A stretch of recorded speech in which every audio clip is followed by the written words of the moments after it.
everyone, it's Dr. Hinson here, the Vice President for Research Development at Abbey Research, and I'm here to you with our third and final installment of our Women in Ireland series, where this month, which is both Women's History Month and Irish American Heritage Month, the month of St. Patrick's Day, the month we celebrate all things wonderful and Irish, we are combining that to look at women researchers in Ireland.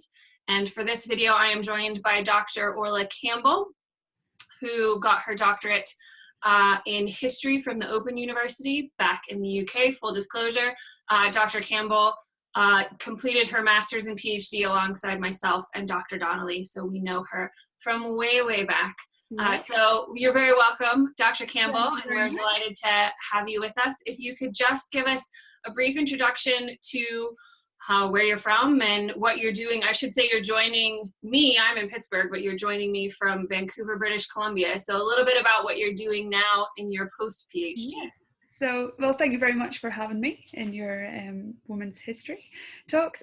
So as Erin said, I finished my PhD in the Open University in 2016, and I looked at the temperance movement in 19th century Ireland, particularly the Irish Temperance League, which is a charity which is still functioning in Belfast today. So that was very cool to see the precedent set from that organisation from 1858 to the work that they're carrying out in contemporary Belfast now.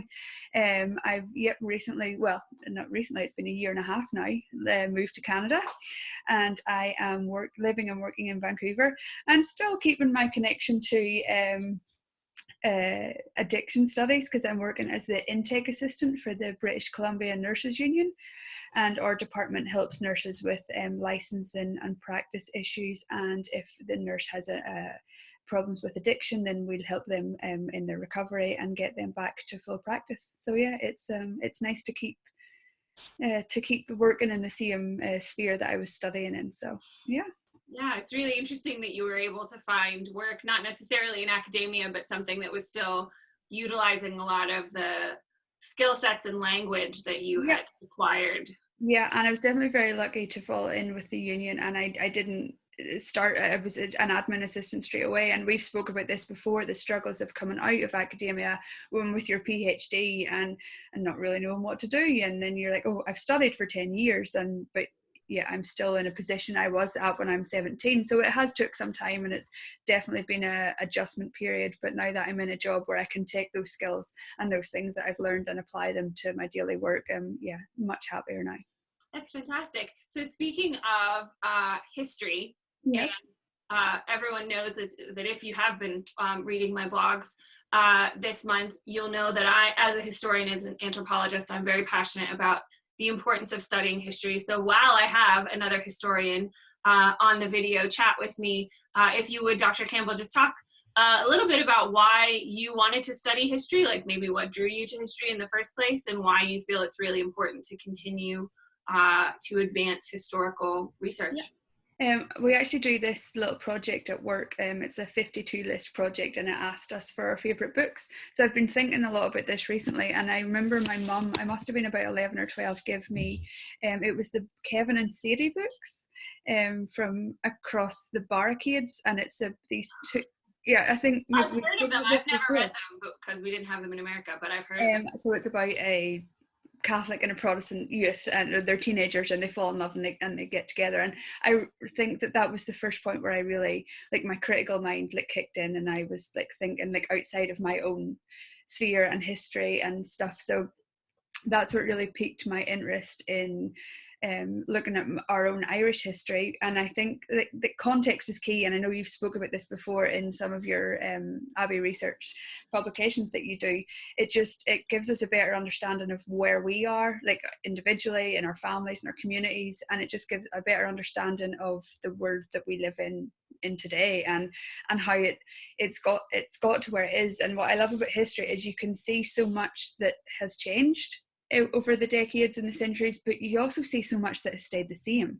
So it's like that, to me, that is both grounding for me, but it's also really astounding as well. And getting to see why, like, the things that people are doing and analysing why they're doing it, and maybe they didn't even realise why they're doing it. So it's just getting to this deeper understanding of humanity. deeper understanding of humanity. What a great encapsulation of history. I love that. So you said a little bit about what your PhD research was, but I wonder, can you give me like the 1 minute or the 2 minute, a little bit longer than an elevator pitch? What was your thesis? What was your central question? What were you looking at really? Okay, so I looked at the temperance movement and that the anti-drink movement in Ireland, and so it was the Irish Temperance League, and I looked at how they tried to persuade society through a range of outreach programs, education, social events, how they tried to persuade society to destroy or walk away from the drink trade. And I also balanced that out by looking at their legislative campaigns, so how they tried to then get the government to enforce the destruction of the drink trade in Ireland. Obviously we never get prohibition, so it was unsuccessful. But it was interesting to also look at this against the backdrop of the Home Rule movement in Ireland, the Ulster Crisis, the Gaelic Revival, so all those political struggles in Ireland, where the temperance movement in England and America is very advanced. It is as advanced in Ireland, but you have this political upheaval that they still have to try and manage. So that really affected the sort of organisations that could work together. So as most things in Irish history, they're split across the religious divide. But the Irish temperance movement did really put in a concrete effort to try to cross that divide and get a lot of cross-community engagement. So I think by 1912, the Irish Temperance League has a temperance body in every county in Ireland. So they really were an all-Ireland movement that use the Irish language. So in today's political culture at home, it's really interesting to see that, and I was so grateful that I had the opportunity to look at a part of history that you wouldn't think would show such a shared history between Protestant and Catholic communities, but it does, and I think that it's in those overlooked aspects that we'll find common ground that will help us to move forward. Wow, that's really wonderful.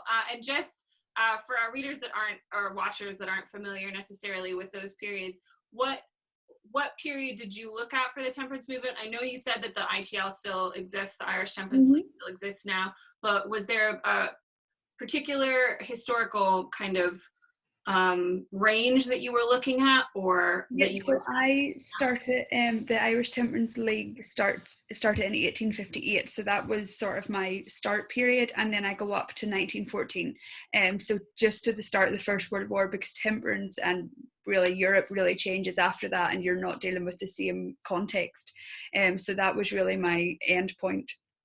There would be so much more after that. You could do a PhD in the temperance during the war on its own, and then later in the 20th century. So hopefully at a later date I could go back and look at that. But yeah, there's more research to be done. There's more research there.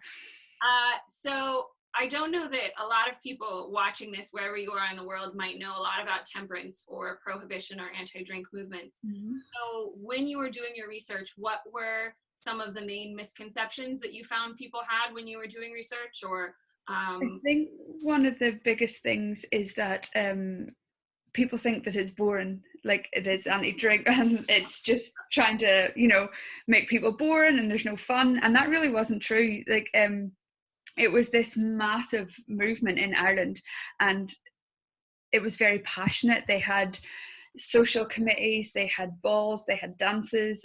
They started one of the biggest coffee movements in Belfast, which I know you spoke with Dr. Cullen recently, which I thought was really interesting now that she's doing the coffee tours. And with the history of Belfast, one of the things that the ITL done in their local coffee houses in Belfast was have history talks.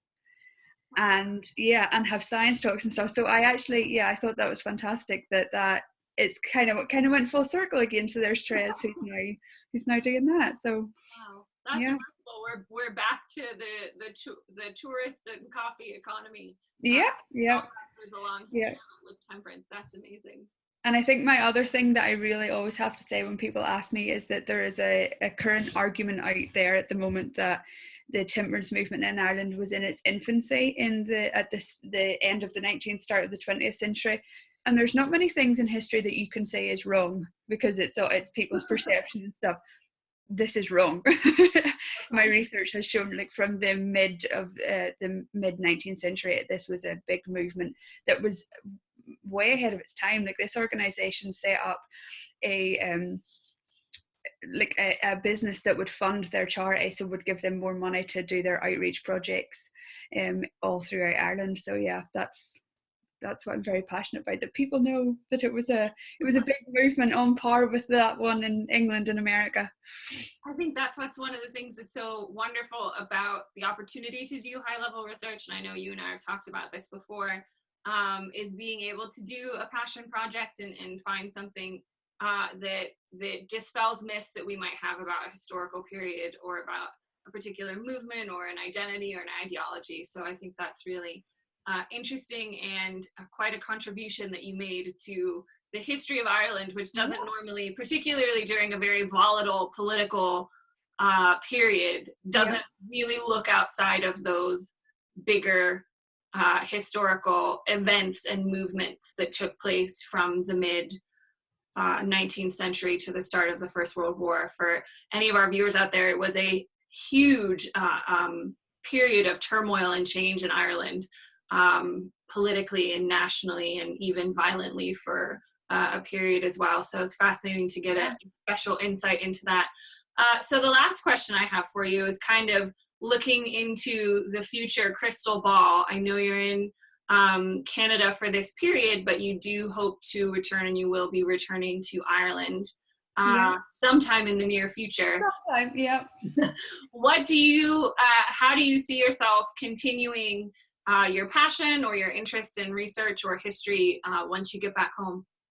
Well, I will be heading back home for a conference in Preston in June, and that's within the temperance community. So I really would like to keep my connections with that at the minute and really pick those up when I get home again. I said before, there's so many more ways you could look at this. Like this was such a gap in the history of Ireland and the history of the temperance movement in Britain altogether. So I had to do it institutional history before all these other questions could be answered.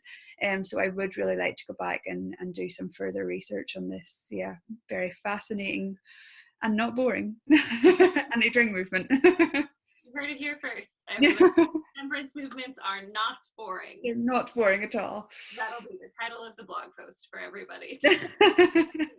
What we learned. Fantastic. Well, that's everything I have for you. Thank you so much for joining me, Dr. Campbell, and talking a little bit about your research in Ireland, and best of luck when you get to continue it, whether it's while you're abroad or when you get back home. Thank you very much for having me. It was a pleasure.